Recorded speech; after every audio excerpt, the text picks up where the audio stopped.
Educational creativity চ্যানেলে সকলকে স্বাগত। একটি গুরুত্বপূর্ণ আপডেট আপনাদেরকে দেব, যেটি 2025 রিক্রুটমেন্টের সঙ্গে অঙ্গাঙ্গিভাবে জড়িত। আপনারা জানেন 2025 রিক্রুটমেন্টে যারা অংশগ্রহণ করবে তাদের বেশিরভাগ প্রার্থী কিন্তু 2022 টেট পাস ক্যান্ডিডেট। কিন্তু আপনারা জানেন যে 2022 টেট পাস প্রশ্নভুল মামলা ছিল, সেই প্রশ্নভুল মামলা আবার শুনানির জন্য লিস্টেড হলো। তো কত নম্বর সিরিয়ালে রয়েছে, কোন বিচারপতির বেঞ্চে এই মামলা লিস্টেড হলো, বিস্তারিত আমরা কিন্তু এই ভিডিওতে জানবো। কারণ এর মধ্যে একটি টুইস্ট রয়েছে। কারণ আপনারা জানেন যে বর্তমান যে সিঙ্গেল বেঞ্চ রয়েছে, সেই সিঙ্গেল বেঞ্চে কিন্তু 2022 পোস্টেবল মামলা মেনশন করা হয়েছিল জাস্টিস বিভাস পট্টনায়ক প্রথম বসার পরপরই।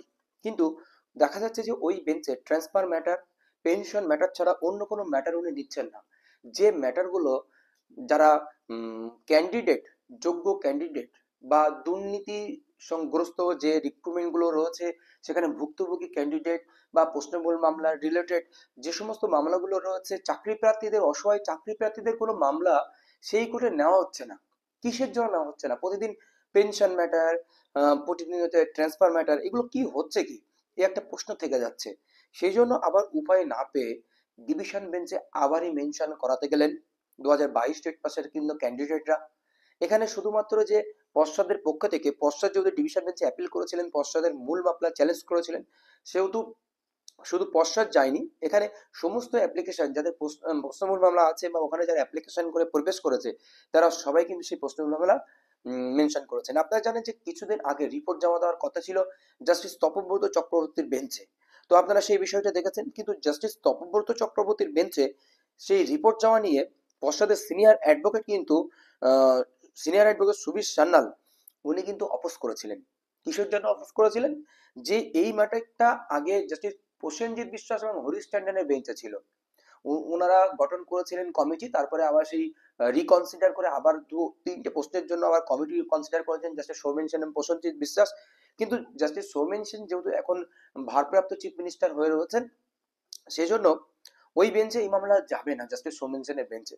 সেই জন্য জাস্টিস প্রসেনজিৎ বিশ্বাস যে বেঞ্চে রয়েছেন, সেই বেঞ্চে কিন্তু এই মামলা যাবেন। এই হচ্ছে বিষয়। সেই মামলাটি কিন্তু কোর্ট নাম্বার 4 একাধিক অ্যাডভোকেট কিন্তু সেখানে মেনশন করিয়েছেন।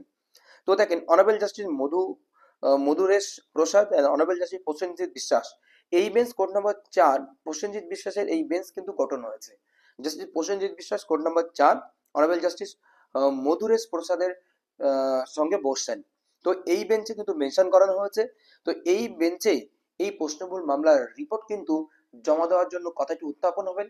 কিন্তু এই বেঞ্চ প্রশ্নমূল মামলার রিপোর্ট জমা নেবেন বা সিঙ্গেল বেঞ্চকে অর্ডার দেবেন যে এই মামলা শোনার জন্য, যেহেতু আপার কোর্ট ডিভিশন বেঞ্চ সে সিঙ্গেল বেঞ্চকে পারে অর্ডার দিতে এটা শোনার জন্য, সেটা হবে কিনা সেটা দেখার বিষয়। কারণ আপনারা দেখেছেন যে প্রথম দিন জাস্টিস বিভাস পট্টনায়ক বসার পরেই advocate Ali Hasan Alamgir sir mention করেছিলেন। সেখানে পশ্চাতের অ্যাডভোকেট রাতুল বিশ্বাস এসেছিলেন, বলছেন নোটিশ দেওয়ার প্রয়োজন নেই, উনি হাজির হয়েছেন পিটিশনার পক্ষ থেকে, অ্যাপিলেন্ট পক্ষ থেকে মেনশন নিয়ে নেওয়া হয়। কিন্তু সেই মামলা এখনো পর্যন্ত লিস্টেড আসেনি, এখনো 15 দিন হয়ে গেল।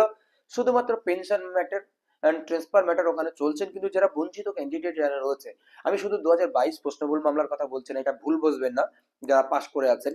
এখানে সমস্ত মামলার ক্ষেত্রে 5% অ্যাডিশনাল প্যানেল 9533, অন্যান্য যে মামলাগুলো রয়েছে, সব মামলাগুলো কিন্তু ওই কোর্টে জাস্টিস রাজশ্রী ভরদ্বাজের বেঞ্চ থেকে শুরু করে এই পর্যন্ত সবই পেন্ডিং পড়ে রয়েছে। প্রাইমারির একাধিক মামলা, যেখানে অনেক বঞ্চিত ক্যান্ডিডেট, ভুক্তভোগী ক্যান্ডিডেট, তাদের মামলাও কিন্তু বর্তমান নেওয়া হচ্ছে না। এটা কিন্তু সত্যি একটা বেদনাদায়ক বিষয়। তো আমরা চলুন কত নম্বর লিস্টে মামলাটি রয়েছে সেটা আমরা একটু দেখে নিই। দেখুন, অ্যাসাইন ম্যাটার হিসেবে রয়েছে মামলাটি 68 নম্বর serial, MAT 917, WB West Bengal board of primary education and Kaushik Chowdhury versus Mousana Mitra. একাধিক ক্যান রয়েছে। তো এই মামলা 68 নম্বর সিরিয়ালে যদি থেকে থাকে, 17 তারিখ এই মামলা, 17ই নভেম্বর 2025, high court of Calcutta court number 4 এই মামলা 68 নম্বর সিরিয়ালে রয়েছে, তাহলে কি মামলা শুনানি হবে? যেহেতু কিছু কন্টেম্প ফাইল রয়েছে, তার সঙ্গে সঙ্গে আরো একাধিক মামলা রয়েছে, একই ধরনের মামলা রয়েছে। দেখুন, Arup Sengupta is commissioner school education, Arup Sengupta is commissioner school education, শুধু একই ধরনের মামলাগুলো রয়েছে। তাহলে কিন্তু এই মামলাগুলো শুনতে বেশি কন্টেম্প অ্যাপ্লিকেশন সময় লাগবে না, অল্প কিছু মামলা এখানে রয়েছে। তাহলে ডিভিশন বেঞ্চে 17 তারিখ শুনানি হওয়ার কিন্তু একটা চান্স একটা রয়ে যাচ্ছে। তো আপডেট আসলে অবশ্যই আপনাদেরকে কোড নাম্বার 4 কি হলো প্রশ্নগুলো আমরা রিপোর্ট জমা নিয়ে অবশ্যই আপনাদেরকে আপডেট দেব। ধন্যবাদ।